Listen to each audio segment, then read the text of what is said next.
با سلام خدمت همه عزیزان و همراهانی که ما رو دنبال میکنند. با یکی دیگه از مباحث بازیگری در خدمت شما هستیم. حالا میخوایم وارد یک بحث جدیدی از بازیگری بشیم. هر فعالیت هنری نیازمند یک سری ابزار خاص خودشه. مثلا یک نقاش وقتی میخواد نقاشی کنه با قلم و بوم و این چیزها سر و کار داره و این ابزار مورد نیاز یک هنرمنده.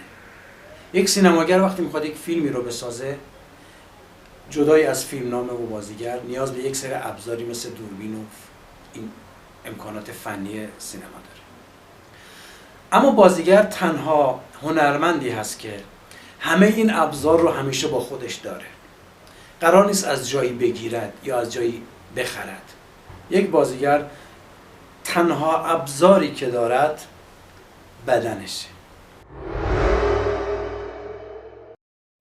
بدن مهمترین چیزی است که بازیگر در اختیار داره.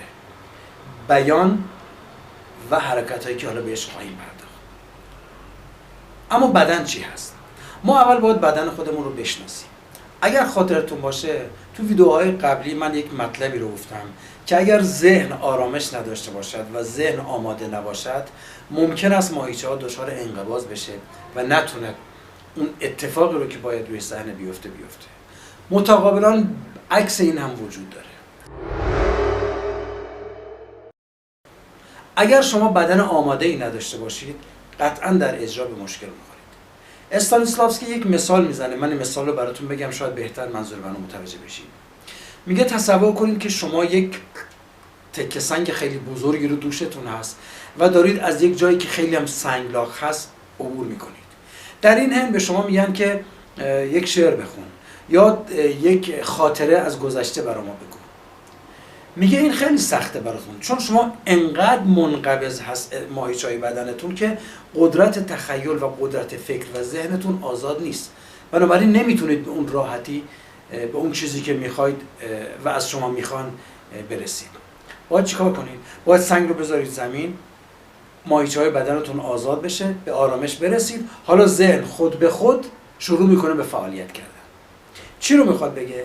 میخواد بگه شما در هر صورت اگر ذهن آماده‌ای هم داشته باشید، یکی از ضروریات بازیگری اینه که بدن آماده‌ای هم داشته باشید. حالا ممکنه این سوال پیش بیاد که چرا بدن انقدر مهمه؟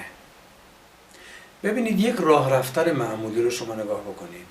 اگر بدن آماده نباشه و ذهن آماده نباشه، یک راه رفتن معمولی روی صحنه تئاتر میشه سخت‌ترین کاری که یک بازیگر میتونه انجام بده.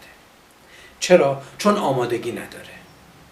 پس بنابراین یک بازیگر خوب بازیگریه که بتونه روی صحنه تئاتر هر حرکتی رو که کارگردان ازش خواست انجام بده به جهت آمادگی بدنی و ذهنی. برای همینه که اگر اشتباه نکنم گوته یه جمله خیلی معروفی داره و میگه که باشد تا صحنه تئاتر همانند طناب بندبازان به افراد نالایق اجازه راه رفتن روی خود را ندهد. تعبیر میکند به آدم‌های نالایق. پس برای اینکه یک بازیگر بتونه بازیگر لایقی برای صحنه باشه، باید بدن خودش رو آماده کنه، آماده نگه داره و بازیگر بماند. چون بازیگر شدن ممکنه حالا اولش راحت باشه، اما بازیگر ماندن خیلی مهمه بچه‌ها. و این شاخصهایی که گفتم و داریم میگیم، اینا چیزهایی است که شما باید رعایت کنید و در وجود خودتون تقویت کنید تا بتونید یک بازیگر خوب بشید. چی کار باید بکنیم؟ حتما باشگاه برید، حتما ورزش کنید. بچه‌ها اینی که میگم ورزش کنید، ورزش مدام باید داشته باشید. یک بازیگر همیشه باید بدنش آماده باشه. باید کوهنوردی کنید، باید راهپیمایی کنید، باید بدوید، باید نرمش‌های کششی انجام بدید. متاسفانه الان ما فقط چون داریم رو در رو با هم صحبت میکنیم و به قول کارگاهی رو نداریم که با شما کار کنیم، نمیتونم بهتون بگم چه کارهایی رو انجام بدید یا نشون بدم چه کارهایی رو انجام بدید، اما بهتون میگم شما خودتون میتونید این کار رو بکنید. حتما با یک نفر که ورزشکار مشورت کنید. بگید من چه حرکت‌هایی رو انجام بدم برای اینکه بدنم آماده تر بشه. ورزش‌های کششی انجام بدید، دوهای سرعتی انجام بدید، سعی کنید کوهنوردی کنید، سعی کنید بدنتون و ماهیچه‌هاتون رو آماده کنید برای هر حرکتی. بچه‌ها یادتون باشه اگر شما بدن آماده ای نداشته باشید، هر چقدر هم میخواد حافظه خوبی داشته باشید، هر چقدر هم میخواد ذهن فعال داشته باشید، اما یک جایی به مشکل میخورید. نرمش، کشش، کوهنوردی، راهپیمایی، مشورت با یک ورزشکار و سعی کنید با باشگاهی ثبت نام کنید و در یک باشگاهی فعالیت کنید تا همیشه ماهیچه‌های بدنتون آماده باشه برای یک بازیگری خوب.